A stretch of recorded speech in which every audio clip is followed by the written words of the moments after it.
Hey, what's up, YouTube? Uh, just come out with my son today, little man. We're gonna do a little bit of a walkabout. Look for maybe some small game, maybe jump a deer up or two. Hopefully, I do still have a deer tag available. Um, but that brings to a point a couple things I want to talk to you guys about. Number one is where your food comes from. I'm just as guilty as everybody about just going to the grocery store and buying food.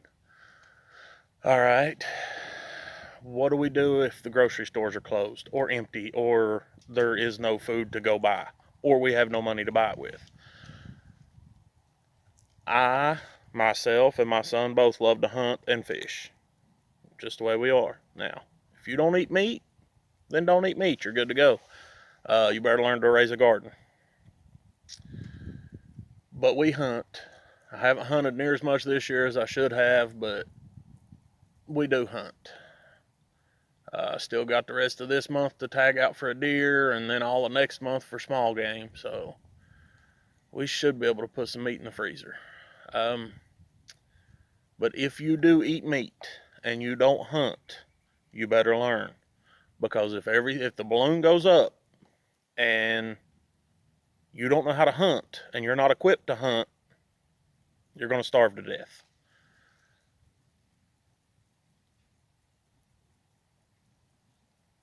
Anyway, um,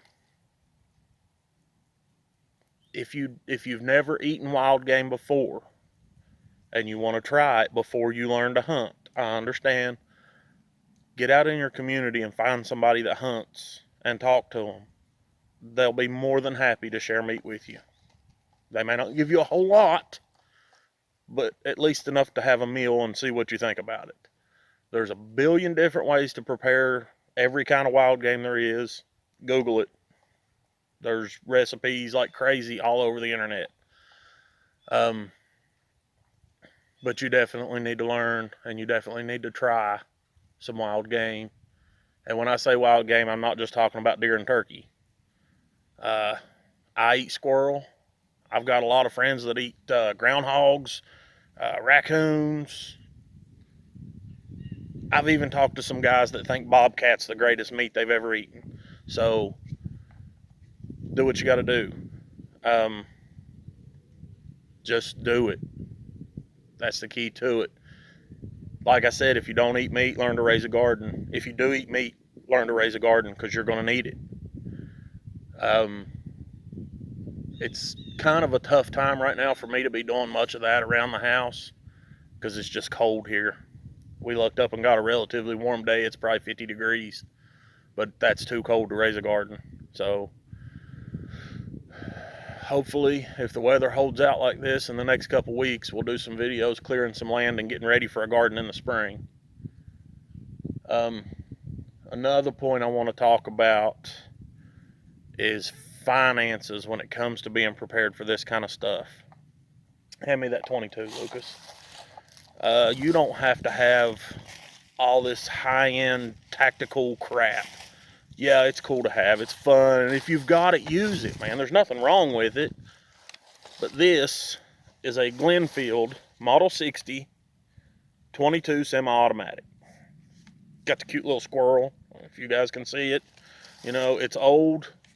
I got it in on a trade, but you can pick these up at a pawn shop for like 75 bucks all day long. And they're just as good as a Ruger 1022. You know, Ruger 1022 used, not going to be a whole lot more expensive, but you see what I'm saying. You know, get what you can get. It's an awesome small game gun. Awesome. I mean, it runs flawlessly as long as you keep some oil in it. Um, Big game, deer, depending on where you live at, elk, whatever. A lot of guys around here hunt deer with 243s, 223s. You know, I mean, they do the job, but you got to know how to shoot and you got to know where to shoot. I prefer something in the 30 caliber variety, 30-30, 30-06, 308. They're excellent, excellent rifles, and you can get them cheap. Get them for under $400. You know, Remington makes a bolt action right now that runs about $250. I mean, for deer hunting, probably going to be fine. And you can get it in any caliber you want. If you want it in a 300 Winchester Magnum, they make it. Bow hunting, you don't have to have an expensive bow. Go to some yard sales and some flea markets. You can find an old bear for $15. You know what I mean? And it will kill a deer just as good as a brand new Matthews or a Hoyt or whatever.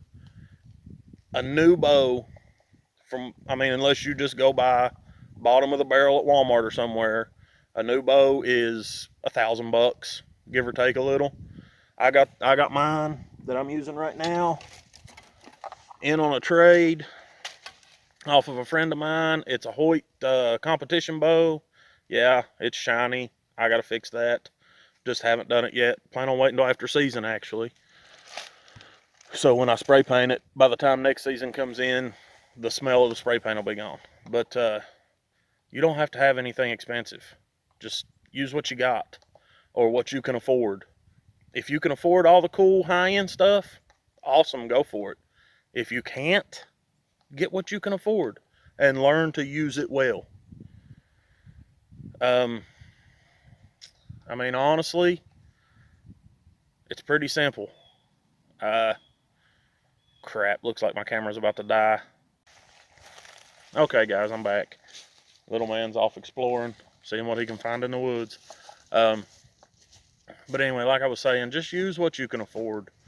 I mean, if you want all the tactical stuff and you can get it, that's awesome. If not, don't worry about it, man. Don't let other people put you down for it or whatever. Just know that you're going to need food and you're going to need water. As a matter of fact, while little man was exploring, he noticed that our spring over here that had been dried up from the drought we had a couple months ago is running water again, which is awesome. That's great for me. That's natural supply of water if I need it. But anyway, I mean, just get out, and skills are more important than stockpiling a bunch of junk that you can't use. There's no point buying it and wasting money on it if you don't know what to do with it. You know, water, you can get a water filter at Walmart that'll do, it's either 10,000 or 100,000 gallons for $19.99 in the camping section. It's a Sawyer Mini. I love mine. But don't just buy them and put them in your closet. Buy a couple of them, 3 or 4 of them if you can, and take one out and use it. Every time you go hiking or camping or you're just out and about, use that filter and know it. If you want to prepare yourself to hunt, don't just shoot your bow one time and sight it in and put it up. Shoot it as much as you can and then hunt with it. Same with a rifle, a shotgun. Learn it.